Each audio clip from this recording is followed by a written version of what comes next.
معزز سامعین گرامی قدر، سیرت النبی کے حوالے سے چند گزارشات کو آپ کے سامنے رکھ رہے ہیں۔ نبی کریم صلی اللہ علیہ وسلم ہجرت کے سفر پر کچھ راتیں غار ثور میں گزارنے کے بعد عبداللہ بن اریکت کو یہ حکم دیتے ہیں کہ آپ نے اونٹنیوں کو لے آنا ہے تیار کر کے۔ نبی کریم صلی اللہ علیہ وسلم حضرت ابوبکر، عامر بن فہیرہ اور عبداللہ بن اریکت ان دو سواریوں کے ہمراہ سفر کو شروع کر دیتے ہیں۔ سفر کے بعد واقعات آپ کے سامنے رکھے کہ سراقہ نے آپ کا تعاقب کیا۔ اسی سفر کے اندر نبی کریم صلی اللہ علیہ وسلم ام معبد کے خیمے کے قریب سے گزرے، اور ام معبد ایک غریب عورت تھی، اور نبی کریم صلی اللہ علیہ وسلم حضرت ابوبکر، عامر بن فہیرہ اور عبداللہ بن اریکت اس امید کے ساتھ اس خیمے میں آئے تھے کہ یہاں سے کھانے پینے کا کچھ سامان مل جائے گا، سفر آسان ہو جائے گا۔ ام معبد کے خیمے کے قریب جب رکے تو پتہ چلا یہاں پہ تو کھانے پینے کا کوئی بھی سامان میسر نہیں ہے۔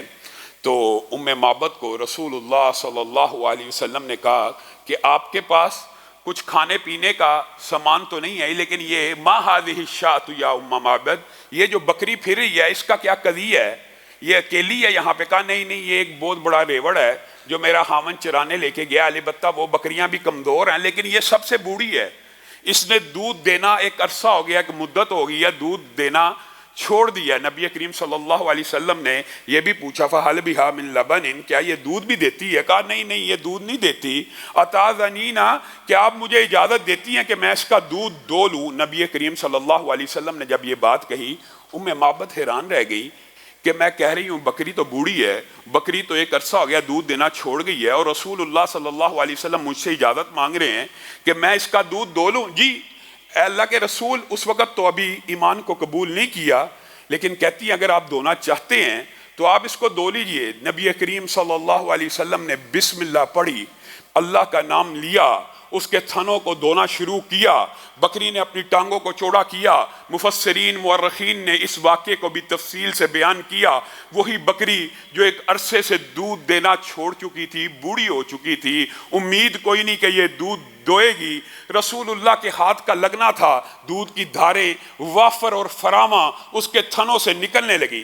رسول اللہ نے کہا ام معبد برتن لائیے، وہ برتن لے کے آتی گئیں۔ رسول اللہ صلی اللہ علیہ وسلم ان کے برتن کو بھرتے چلے گئے، یہاں تک کہ جتنے برتن تھے سب دودھ سے بھر گئے۔ پھر رسول اللہ صلی اللہ علیہ وسلم نے کہا اب اس کو پیو۔ حضرت ابوبکر نے بھی پیا، نبی کریم صلی اللہ علیہ وسلم نے بھی سیر ہو کے پیا، ام معبد نے بھی پیا، اس کے خیمے میں جو باقی ماندہ افراد تھے انہوں نے بھی پیا، عبداللہ بن اریکت نے بھی پیا، عامر بن فہیرہ نے بھی پیا، پھر بھی دودھ تھا کہ ختم ہونے کا نام نہیں تھا لے رہا۔ یہاں پر جب ان کے خاوند ام معبد کے واپس آئے تو برتنوں کو دیکھا، بیچ میں سفیدی ہے، بعد میں دودھ پڑا ہے، آ کے کہنے لگے یا ام معبد یہ کیا ماجرا ہے؟ ہماری تو جو تندرست بکری ہیں وہ بھی اتنا دودھ نہیں دے سکتی جتنے برتن یہاں پہ دودھ سے اٹے پڑے نظر آ رہے ہیں، کیا ماجرا ہے؟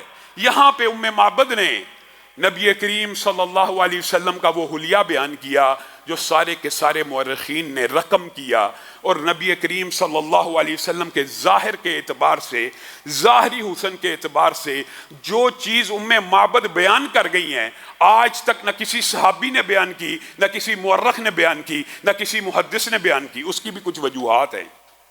رسول اللہ صلی اللہ علیہ وسلم کے چہرے کے اوپر حسن و جمال کا چاند تو تھے، لیکن جلال کی بھی ایک کیفیت تھی۔ صحابہ خود بیان کرتے ہیں کہ نبی کریم صلی اللہ علیہ وسلم کی چہرے کی طرف جو نگاہ اٹھ جایا کرتی تھی بے احتیاطی سے، یعنی ہم اگر ویسے ہی بغیر سوچے کبھی نبی کریم صلی اللہ علیہ وسلم کے چہرے کے اوپر نظر ڈال لیا کرتے تھے تو آپ کے چہرے میں ایسا روب تھا، ایسا حسن تھا، ایسا نور تھا کہ آنکھیں اس چہرے پہ ٹک نہیں پاتی تھی، چند لمحے گزرتے تھے آنکھیں جھک جاتی تھی۔ اب یہاں پہ سوچنے کی بات ہے، یہ ام معبد ابھی اسلام قبول نہیں کیا، اس کی آنکھیں کیوں کر ٹک گئیں؟ اس نے کیوں کر اتنا تفصیل سے سراپا بیان کیا اور باقی صحابہ کیوں بیان نہ کر سکے؟ ہاں بیان کیا گیا، بعض صحابہ نے کہا موتیوں جیسے دانت ہیں، بعض نے کہا لبی پلکیں ہیں، جزیات بیان کی ہیں صحابہ نے، لیکن ام معبد عمر کے اس حصے میں تھی، بوڑھی ہو چکی تھی، ان کو یہ خیال نہیں تھا کہ یہ اللہ کے رسول ہیں، وہ ان کے چہرے کے اوپر اپنی نظر کو ٹکائے، ان کی حرکات اور سکنات کو، بکری کا دودھ دھونے کو، اس سارے معاملے کو اپنے ذہن میں رقم کر رہی تھی۔ یہ ایک محیر العقول واقعہ تھا، چونکہ ایک حیرت ناک ایک باپ تھا، اس لیے ام معبد نے جب ابو معبد گھر آئے، انہوں نے آ کے پوچھا یہ دودھ کیسا ہے؟ کہا تجھے کیا بتاؤں، ایک شخص آیا تھا اور یہ سارے کا سارا حلیہ جو تاریخ میں آپ کو ایک جگہ پہ ملے گا وہ ام معبد کی حدیث سے ملے گا۔ ایک شخص آیا تھا اور اس کا چہرہ ایسا تھا جیسے کہ عربی شاعر نے کہا ہے کہ رسول اللہ کا چہرہ ہی صرف اتنا خوبصورت تھا کہ آپ کے چہرے کو دیکھ کر لوگ یہ کہہ دیا کرتے تھے کہ یہ چہرہ کسی جھوٹے کا نہیں ہو سکتا، یہ چہرہ کسی جھوٹے کا نہیں ہو سکتا۔ ام معبد اسی حسن کو بیان کرتی ہیں، اور بات آئی ہے تو جناب جابر کی مشہور حدیث بھی آپ نے سنی ہے کہ مدینہ کی رات ہے، فضا خنک ہے، ہوا معطر ہے، جابر کے قدم خود بخود مسجد النبوی کی طرف اٹھ رہے ہیں، کیا دیکھتے ہیں؟ آقا سرخ رنگ کی چادر اوڑے ہوئے۔ بعض لوگ یہ سمجھتے ہیں کہ سرخ رنگ مردوں کے اوپر حرام ہے، رسول اللہ صلی اللہ علیہ وسلم سے سرخ رنگ کا جبہ بھی ثابت ہے، یہ چادر بھی اس حدیث میں ثابت ہے کہ سرخ رنگ کی چادر اوڑے ہوئے ہیں۔ اور میرے بھائیوں، جو رنگ حرام ہے پہلے بھی آپ کے سامنے رکھ چکا، مردوں کے اوپر ایک ہی رنگ حرام ہے، وہ رنگ ہے جو مالٹا رنگ ہے، جو اورنج رنگ ہے۔ مرد چاہے شرٹ پہنے چاہے قمیض پہنے، اورنج کلر سے اجتناب کرنا چاہیے۔ جناب جابر مسجد النبوی میں اس خوشبو کی تعاقب میں پہنچتے ہیں، کیا دیکھتے ہیں؟ آمینہ کے لال سرخ رنگ کی چادر اوڑے ہوئے بیٹھے ہیں۔ خود بیان کرتے ہیں، کہتے ہیں ایک نظر آپ کے چہرے پر پڑی، دوسری آسمان کے چاند پر پڑی، اور دل سے یہ آواز نکلی، من وجہک المنیر لقد نور القمر، ہمارا چاند رسول اللہ کا چہرہ اس دنیا کے چاند سے بھی زیادہ خوبصورت ہے۔ یوں معلوم ہوتا ہے اس چاند کو بھی اگر روشنی ملی ہے تو ہمارے آقا دو جہاں کے چہرہ پر انوار سے ملی ہے۔ یہ صحابہ حسن تو بیان کرتے ہیں، لیکن ام معبد کہتی ہیں اتنا خوبصورت تھا، اتنا عظیم تھا، پورے کا پورا حلیہ بیان کرنا شروع کیا۔ ایسا جسم تھا کہ نہ موٹے پن کا عیب تھا، نہ دبلے پن کی کوئی خامی تھی۔ سبحان اللہ، یہ عربی زبان میں اگر آپ ان جملوں کو پڑھے تو آپ کا لطف دوبالا ہو جائے گا۔ نہ موٹے پن کا عیب تھا، نہ توندلے پن کا عیب تھا، نہ پتلے پن کی خامی تھی، نہ لمبا کہنے کو جی چاہتا تھا، نہ ہی تم اس کو پست قامت کہہ سکتے ہو کہ کوئی بندہ یہ کہے کہ قد کچھ پست تھا، نہیں، اور یہ کوئی کہہ دے کہ بڑا لمبا تھا، نہیں۔ اتنا خوبصورت قد تھا کہ دور سے دیکھتی تھی گردن لمبی نظر آتی تھی اور چہرے پہ جاہو جلال نظر آتا تھا۔ قریب آئے تو لگا کہ نہ چہرے پہ جاہو جلال ہے، بلکہ کیا لگا کہ چہرہ نرم ہو گیا ہے، آپ کے اندر سے شفقت اور رحمت پھوٹ کر بکھر رہی ہے۔ دور سے دیکھا تو جلال نظر آیا، قریب آئے تو رحمت کی شعائیں نظر آئیں۔ بولتے تھے تو زبان سے موتی جھڑتے تھے، بولتے تھے تو زبان سے موتی جھڑتے تھے، اور ارد گرد جو سننے والے تھے وہ مطیع اور فرما بردار ہو کے ایسے بیٹھتے تھے کہ رسول اللہ منہ سے کوئی حکم نکالیں آپ کی اطاعت کی جائے۔ اے ابو معبد، میں آپ کو ان کا حسن کیا بیان کروں؟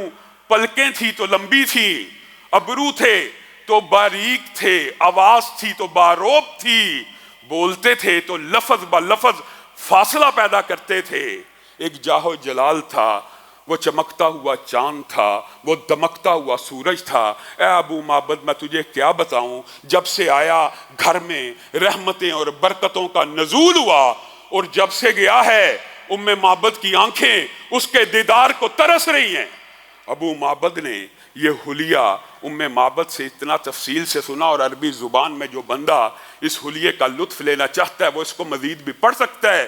رسول اللہ کے اس حلیے کے بارے میں حدیثیں پے در پہ موجود ہیں، اور اسی حدیث کے ضمن میں محدثین وہ ساری حدیثیں بھی لے کے آئے ہیں، کیونکہ یہ حدیث سب سے طویل ہے۔ یہاں پہ یہ بات بھی بیان ہوئی ہے کہ رسول اللہ سے کوئی اجنبی یعنی جو واقف کار نہ بھی ہوتا آ کے کلام کرنا شروع کرتا، تو رسول اللہ صلی اللہ علیہ وسلم کی سیرت کا یہ حادثہ تھا، یہ ان کی سیرت کا حسن تھا، یہ ان کی ہوش اخلاقی اور تواضع اور عجز و انکساری کا ایک عظیم الشان خاصہ تھا۔ آپ رسول اللہ صلی اللہ علیہ وسلم اس کی طرف گردن نہ موڑا کرتے تھے۔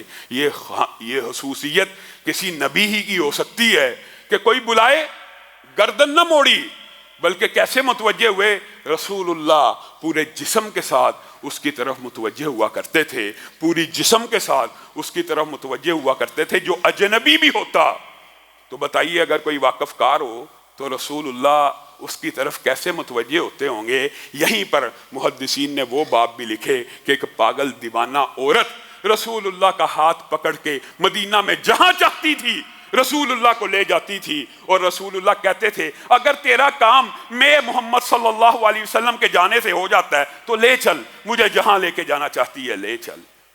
اجنبی، دیوانے، مجنوں رسول اللہ کے پاس آتے تو رسول اللہ صلی اللہ علیہ وسلم اتنے وقار، اتنے احترام، اتنی عزت کے ساتھ ان کی طرف متوجہ ہو جایا کرتے تھے۔ اور رسول اللہ صلی اللہ علیہ وسلم کا چہرہ آپ کو پتا والضحیٰ کا چہرہ ہے، واللیل کی زلفیں ہیں، علم نشرہ کا سینہ ہے، ما زاغ البصر کی نگاہ ہے۔ اور اسی نگاہ کے بارے میں ابھی میرے ذہن میں علامہ اقبال کا وہ شعر آ رہا ہے، تو غنی از ہر دو عالم من فقیر، تو غنی از ہر دو عالم من فقیر، روز محشر عذر ہائے من پذیر۔ اے اللہ تو تو غنی ہے، اگر چاہے میرا حساب نہ لے اور اگر چاہے تو مجھے معاف کر دے، اور میں امید رکھتا ہوں اقبال کہ قیامت کے دن تو میرے عذروں کو قبول کر لے گا۔ ور حسابم رات بینی ناگزیر، ور حسابم رات بینی ناگزیر، از نگاہ مصطفیٰ پنہا بگیر۔ اے اللہ اگر حساب لینا یقینی اور لازمی ہو جائے، اگر حساب لینا یقینی اور لازمی ہو جائے تو مجھے محمد مصطفیٰ کی نگاہوں سے دور کر دینا، کہ ان کے سامنے جس کا کلمہ پڑا ہے میں آپ کو حساب کتاب نہیں دے سکتا۔ مجھے شرم آئے گی کہ جس نبی کا کلمہ پڑھ لیا ہے اسی نبی کے سامنے اس طرح رسوا ہوں، اسی نبی کی نافرمانیاں لے کے آپ کی بارگاہ میں کھڑے ہو جاؤں۔ اے اللہ اگر یہ موقع آ گیا تو پھر رسول اللہ کی نگاہ سے دور کر لینا۔ آج میں اور آپ رسول اللہ کا کلمہ بھی پڑھا ہے اور ہم دلیر کتنے ہیں، ہمیں پتہ ہے ایک دن آنے والا ہے، اللہ بھی ہوگا، محمد کریم صلی اللہ علیہ وسلم بھی ہوں گے، صحابہ بھی ہوں گے۔ اس نبی کا کلمہ پڑھا ہے، اسی کے سامنے حساب ہونا ہے، اسی کے سامنے ہر انہی نبی محترم صلی اللہ علیہ وسلم کے سامنے ہر چیز کو پیش کیا جائے گا۔ کہاں منہ چھپاتے پھرو گے؟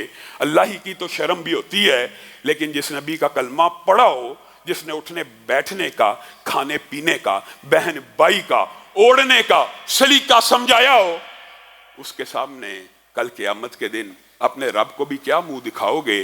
یہ وہ رسول اللہ صلی اللہ علیہ وسلم کی ذات ہے جن کی حیا تیرے اور میرے اوپر لازم ہے۔ اللہ کی حیا بھی ہونی چاہیے۔ لیکن اقبال نے یہ شعر جب کہے، آپ حیران رہ جائیں گے، جب یہ شعر کہے تو ایک عطائی، رمضان عطائی نامی شخص علامہ اقبال کے پاس آیا اور آ کے کہنے لگا علامہ اقبال کو، اور آپ کو یہ بات بتلاتا ہوں، علامہ اقبال نے یہ ربائی اپنی کسی کتاب میں نہیں چھاپی، وعدے کے پکے تھے، کول کے سچے تھے۔ رمضان عطائی نے کہا تھا علامہ اقبال میرا پورا دیوان لے لیجئے، مجھے یہ ایک شعر عنایت کر دیجئے۔ تو علامہ اقبال نے کہا مجھے تیرے دیوان کی ضرورت نہیں ہے، لیکن یہ شعر آج کے بعد تیرا ہے۔ اسی لیے علامہ اقبال کی کسی کتاب کے اندر یہ شعر نہیں ملتا، لیکن یہ مفہوم، یہ الفاظ، یہ جملے آج بھی مسلمانوں کے دلوں کو ایک جلا بخشتے ہیں کہ اگر نبی کریم صلی اللہ علیہ وسلم سے محبت ہونی چاہیے تو ایسی ہونی چاہیے۔ اس چہرے کا، اس خوبصورتی کا، اس نام کا، اس ذات کا، اس مقام کا دفاع ہر مسلمان کے اوپر ضروری ہے۔ آپ کو کس نے کہہ دیا کہ یہ دفاع صرف حضرت ابو بکر نہیں کرنا تھا؟ یہ ہجرت کے جو ساتھی تھی عامر بن فہرہ، اسی کی ذمہ داری تھی۔ یہ رہتی دنیا تک پوری امت کی ذمہ داری ہے۔ یہاں سے رسول اللہ صلی اللہ علیہ وسلم جب نکلے تو ابو معبد نے ام معبد کو یہ کہا میرا دل چاہتا ہے کہ یہ تو وہی قریشی نوجوان ہے جس کا تو سراپا بیان کر رہی ہے، میرا جی چاہتا ہے میں اس کے اوپر ایمان کو قبول کر لوں، میں اسلام کو لے آؤں۔ تو ام معبد نے بھی ان کو یہی مشورہ دیا کہ ہم دونوں کو چاہیے کہ ہم اسلام کو قبول کر لیں۔ یہ ایک سفر، چند لمحے کی رفاقت، ایک بکری کا دودھ دونا، ایک بوڑھی بکری کے تھنوں سے دودھ کا آ جانا، عقل مندوں کے لیے بہت بڑی نشانی ہوتی ہے۔ معبد کے دماغ میں یہ بات آ گئی کہ یہ معجزہ کسی نبی کا خاص ہو سکتا ہے۔ اسی وقت ابو معبد کو مشورہ دیا اور الحمدللہ یہ دونوں میاں بیوی بھی اسلام کو قبول کرتے ہیں، اور رسول اللہ صلی اللہ علیہ وسلم کے پاس جب مدینہ میں پہنچے تھے تو رسول اللہ نے ان کو بے شمار انعام و اکرام دے کے روانہ کیا تھا۔